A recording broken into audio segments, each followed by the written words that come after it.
So we have a number of questions before us, but all of them come under one category. It's called life. And life involves two things: a reference point that we call ourselves and something else, normally involving other people like us who have the same kind of difficulties. So in the midst of all of this, the reference point is called ego. The reference point is a certain understanding of who we are with a certain history. Our philosophy tells us something very important. It tells us conclusively that all that experience that we call life is only in one realm. It's in one sphere of life. And we ignore the other two spheres. But our philosophy says it's not good to ignore those things also. However, the dominant experience we have is a waking world where we deal with people sometimes flattering us, sometimes insulting us, sometimes poking us, sometimes giving us flowers, other times giving us a few sharp knife thrusts. And then what do we want in all of this? Now we have a mechanism for it. It's a psychological and cosmological situation. That is, every thought movement is taken by the entire totality of the universe and materializes. That's the broad generalized mechanism of it. So whatever we want comes to pass. Now, supposing we change our mind 5 seconds after we put out what we want, then that also gets taken into account. The cancellation gets taken into account. We have a period of grace where we are allowed to cancel, and whatever is dominant in the mind comes to fruition. Very often what comes first in the mind comes from a deep well of experiences. We can call this unconscious mind. All of our experiences, all our thoughts, all our expressed words that are making pictures of our thoughts, it all goes into a repository.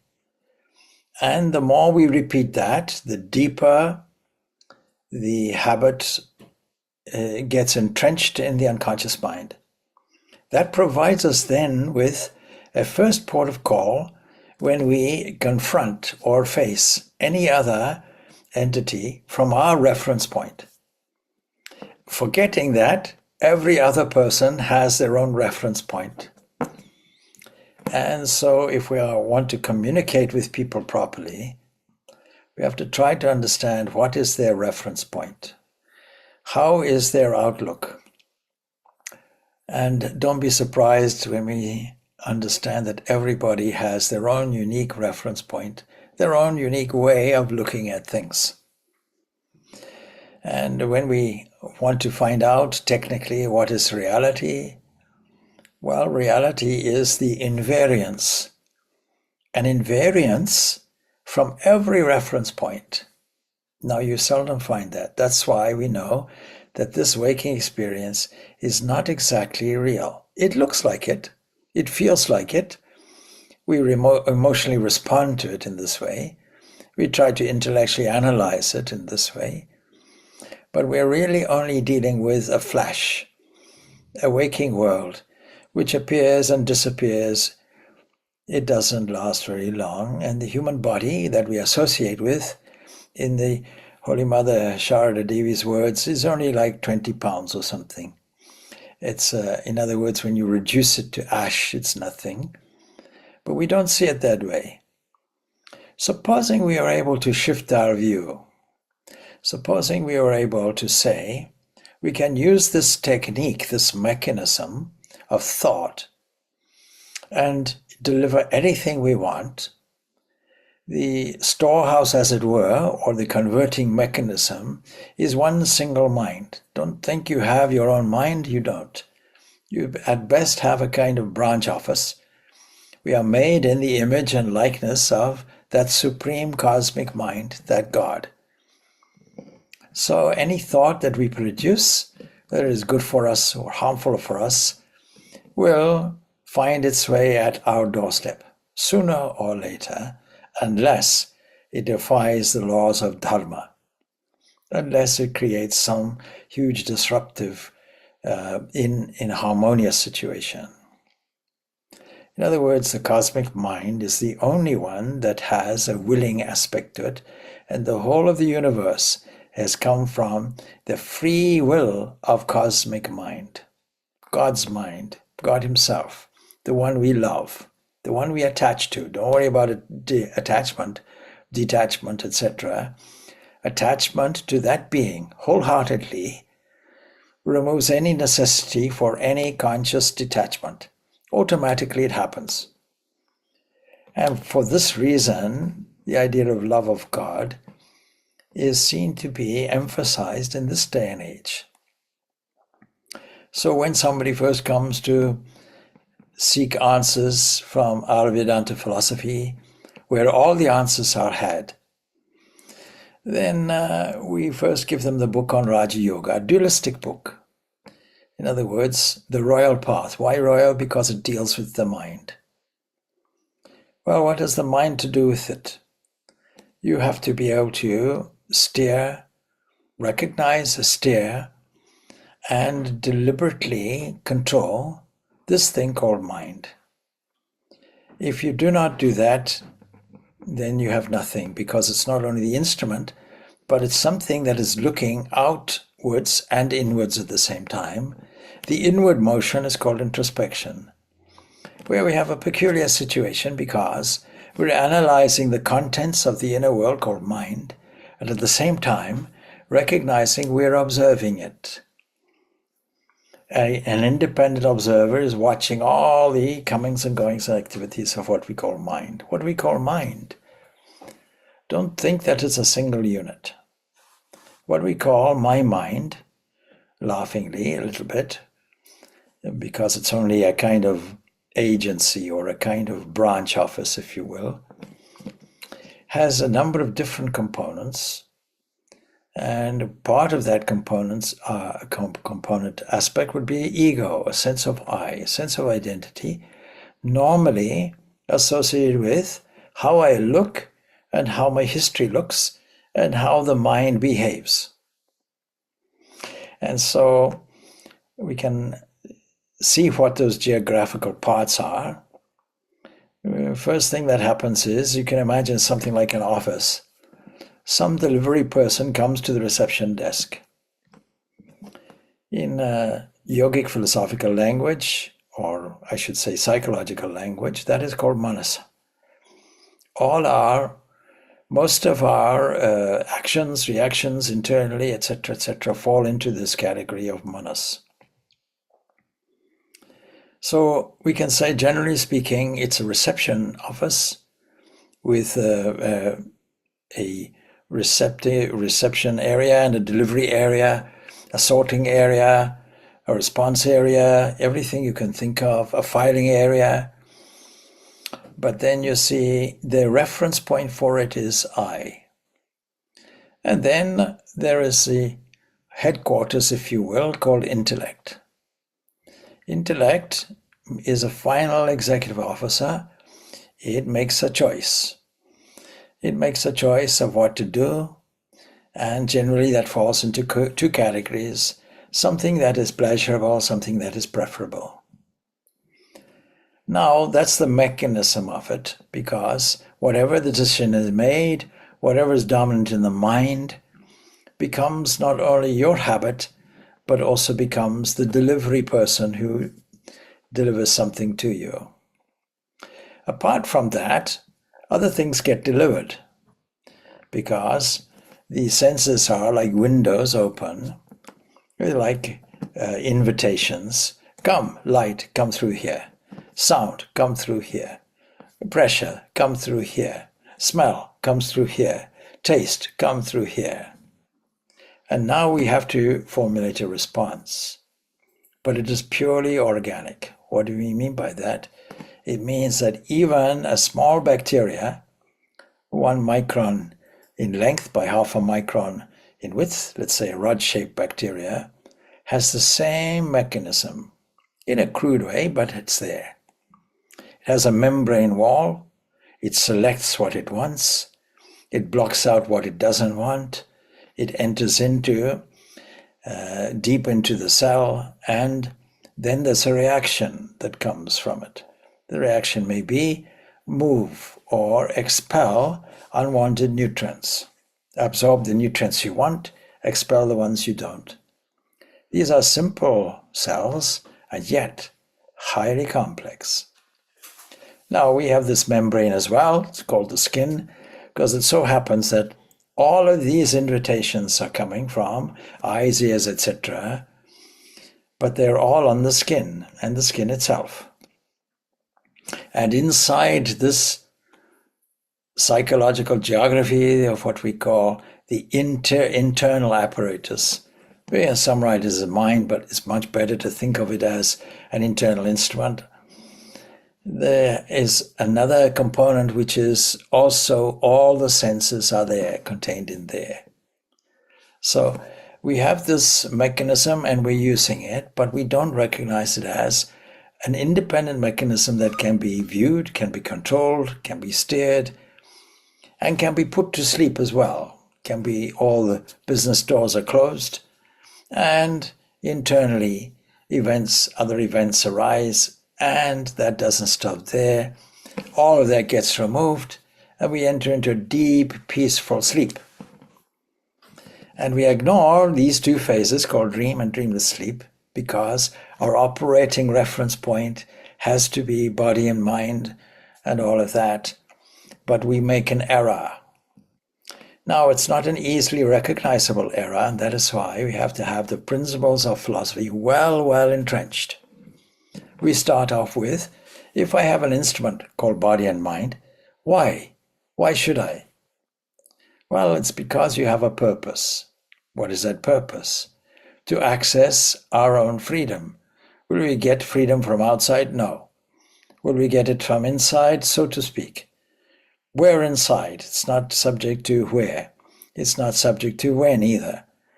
It is an entity which is your own identity. Your own identity is full and free.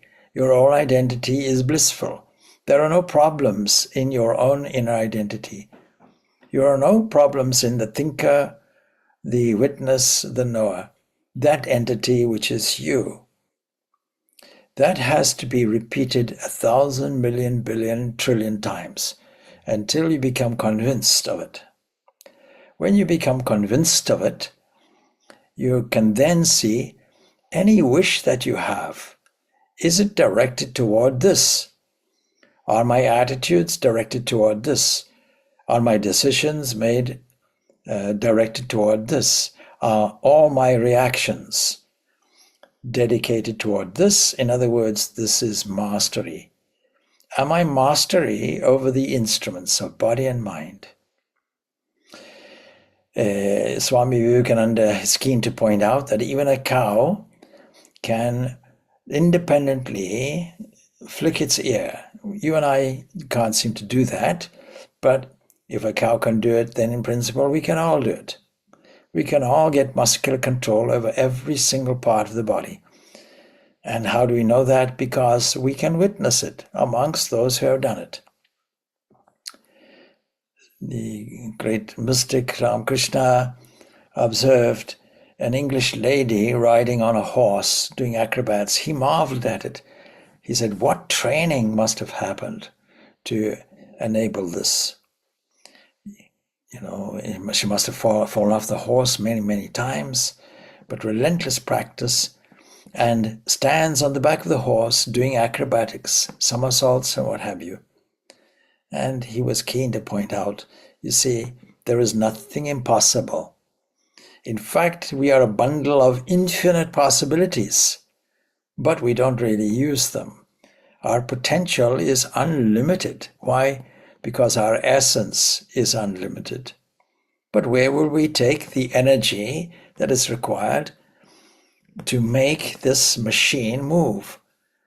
We have to take this energy and we have to direct it toward our central purpose, assuming you know what your purpose is, to access your full freedom. Kingdom of heaven is within you. Knowing this to be your inheritance, every fiber of your being should be directed toward it, isn't it? In which case we won't bother about independent wishes, because part of that would be an openness. It would be an opening, not a closing, to the infinite possibilities around us. And the mechanism for activating that is words, wordplay, mantras. Every mantra, every positive thought, every positive word, every positive sentence, every possible phrase, every possible affirmation is shuffling around the cosmic waves of the mind and delivering something powerful for us. So we have to be absolutely sure what do we want in great graphic detail. So there's a determination. Now the determination is on two fronts. The one front is toward our central purpose. The other one is toward our particular way, our particular road. That comprises skills, propensities, talents, abilities, uniqueness, and each individual is unique in this.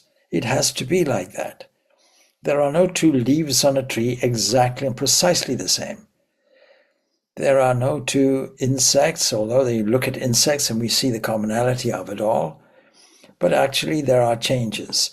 If you go to Africa and you see a herd of zebra, then you can't say, well, as you know, zebras are horses in pajamas. But what we know absolutely is that the zebra knows exactly the individual zebra. They're not looking at things and seeing the same thing because the markings are entirely different. You can study each one and you see the markings are entirely different. The scent of animals is entirely different. Animals know what's in their group and what's not in their group.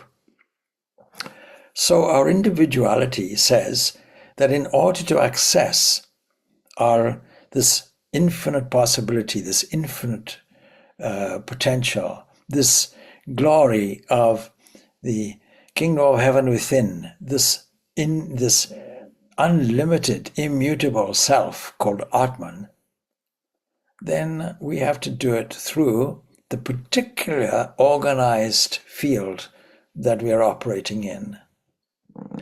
Now, supposing within this field there are awkward people who don't appreciate, people who make things awkward, people who naturally we would react to on the basis of our ignorance. That's all we can say, because the ignorant components in us is we take the world to be an absolutely perfect real thing, and it's not.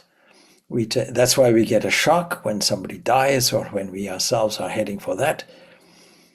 And so we are operating on a wrong basis, and the product of this is egoism.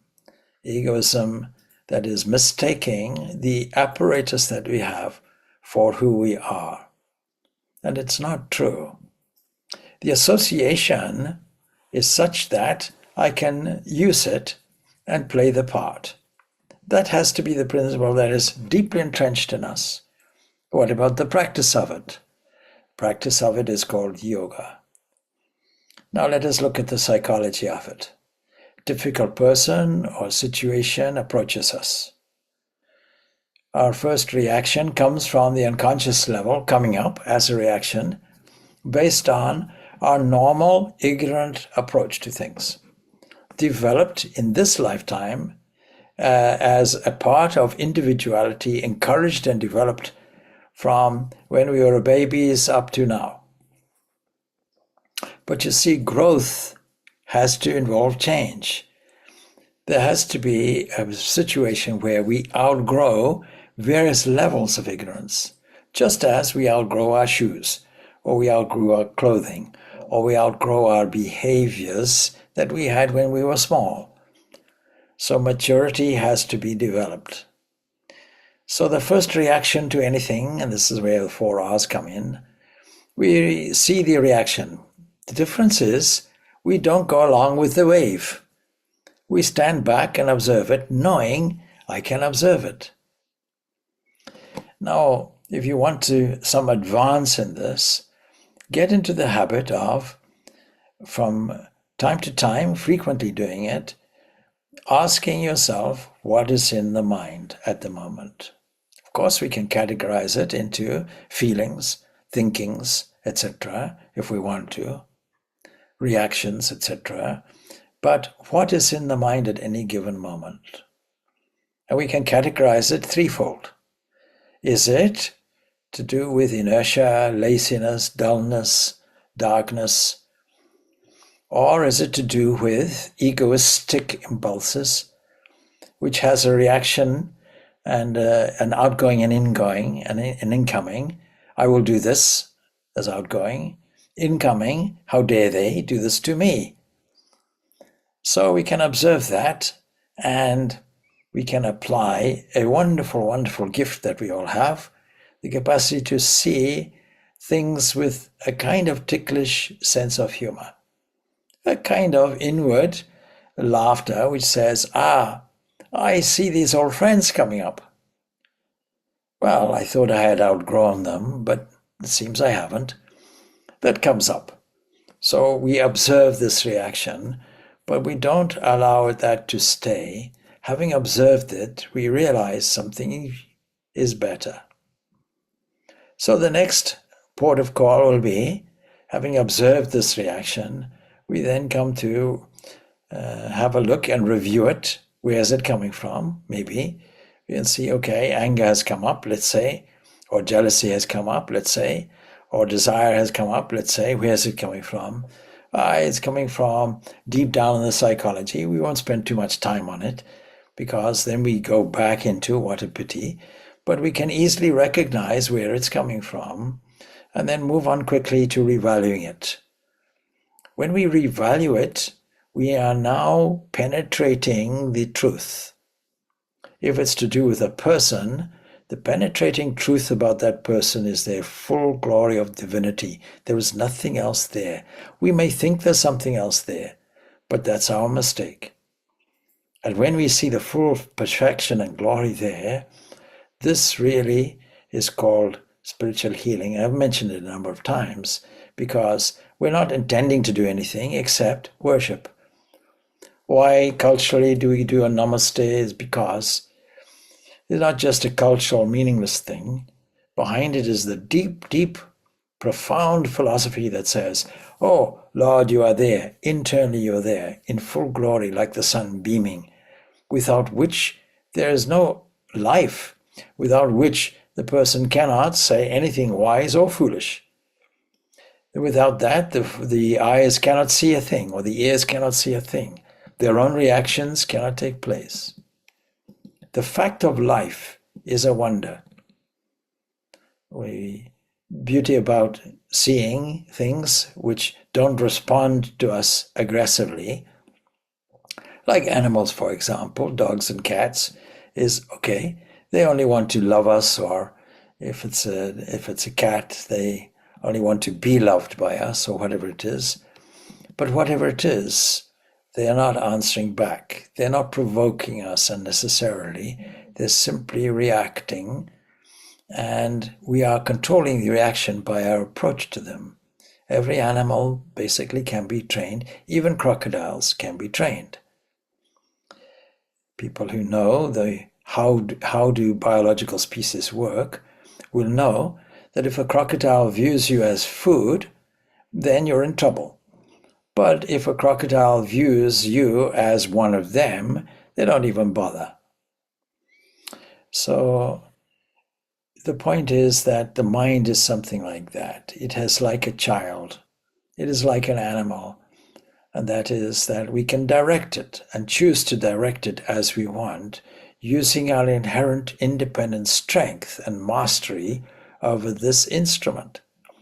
You have an instrument, then you should refine it and make sure it works in your favor, not against you. So your whole outlook has to be trained. Revaluing this, you now form a very different reaction. Now the reaction is from the point of wisdom. In other words, supposing you decide that you're going to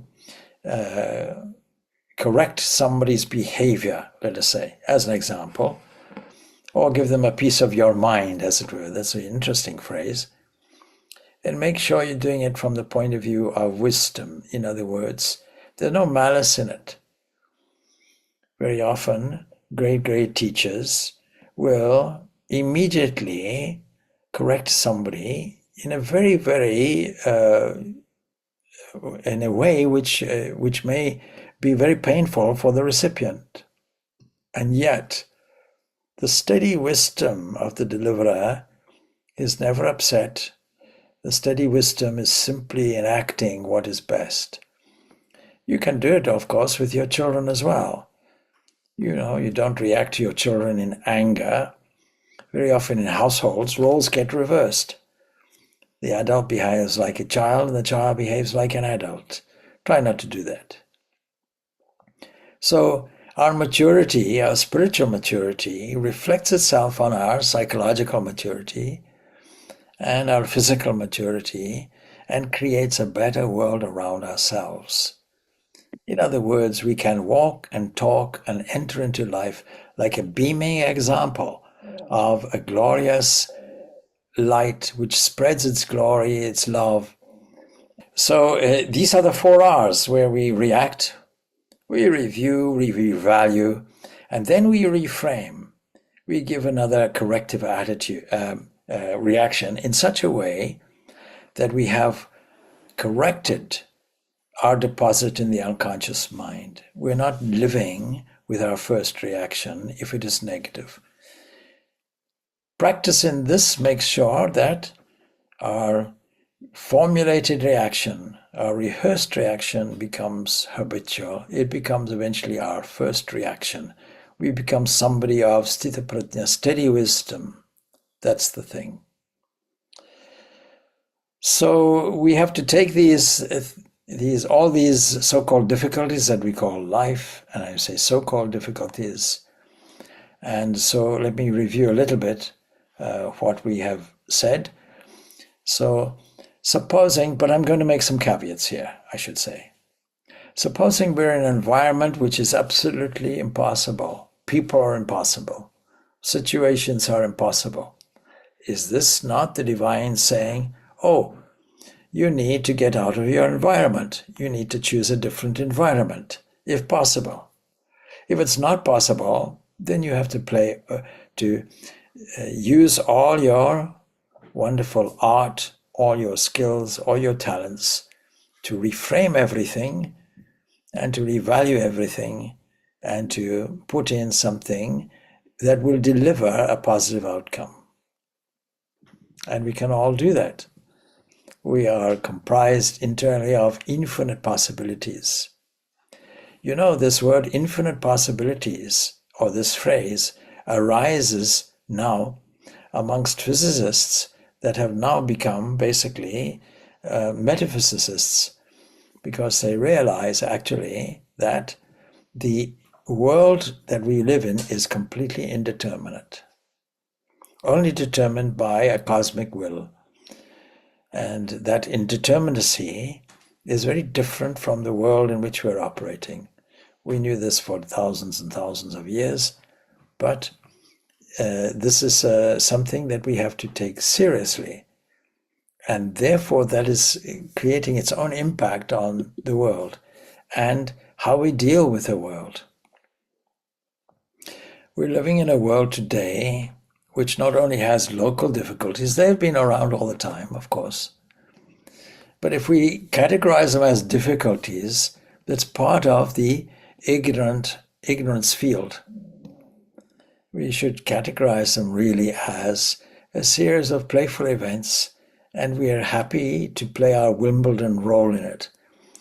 You know, one of the reasons why we know it's summer is because Wimbledon is taking place, of course. I think the soccer has kind of obscured the Wimbledon events. So we are playing a game like that. And the minute we take it seriously, how do we take it seriously? we take this ego to be separate, to be different, and to be something that is not fun, something that has to defend itself. If we have to defend this and defend somebody else, then we'll do it from the point of internal wisdom, a pause which allows us to count to 10, as it were, and reevaluate our reaction and come up with something better. There is no point in saying, I have to heal myself. That's an absurd kind of statement. Nobody can heal themselves. What are we doing? There is nothing to be healed. Nothing is wrong. We have a propensity to categorize everything in negative terms and say, well, our life is not right, our history is not right, I have this malady, I have that malady. It may or may not be true, but the fundamental truth transcends all that. When we assert, I am that full and free entity, I am perfect, water cannot wet me, fire cannot burn me, wind cannot affect me, nothing can affect me, I am that immortal, blissful entity. That is my true nature. The rest is fleeting. And so if I'm caught up in the drama of life, I can stand back and observe it with a sense of humor, understanding that if it gets too frightening, just like a movie, then I can take a break, make a cup of tea. And if I wish to go back to it, because I like self-torture or whatever it is, then I go back to the thriller or the movie or the horror picture, and as now with a revalued point of view to say, oh, it's actually just a movie. There's a movie set. I might even these days be able to research, how was this movie made? Because that is how life is. Not recognizing it is our point, is our obsession with what is called ignorance. And the way out is knowledge, of course. Every word of negativity, of criticism, the Holy Mother tells us, if you want peace of mind, don't find fault with others, rather find your own faults. But then you might say, but isn't that also critical? Well, we have to make a thorough stock take of where our areas for improvement lie also, But we do that objectively as well. But I suppose it's that thing, I suppose, Swamiji, if we can't force others to change, but we can change ourselves. We can change our approach and our attitude. We have no business trying to force anything on anybody. Yeah, but we can adapt, we can adjust ourselves. And we can adjust ourselves. Yes. And you see, how do you train a wild horse? Well, there's an art to it. It requires tremendous patience. And it requires, you see, punishment won't work. Forcing it won't work. We have to coax it. So any animal, you don't look at it straight on, you look at it from the side. You appear as if you're not even concerned, not even looking at it. Eventually, after curiosity, it might come up to you and want its nose stroked or something like that. And you put your hand out, you allow it to smell your hand, lick it a little bit. And then you head for the back of the ear or something like that and start stroking it nicely, start making it friends, and then give it something to eat. That kind of thing. So they know you're not to be feared. There's this biological component which says, when some aggression comes from us, please expect counter-aggression in return. That doesn't work. That's not to say we have to be foolish. We have to objectively stand our ground where necessary, of course, Om Shanti, Shanti, Shanti. Peace, peace, peace be unto all. Thank you, Swamiji. Thank you, Swamiji. Thank you, Swamiji. Thank you, Swamiji. Swamiji.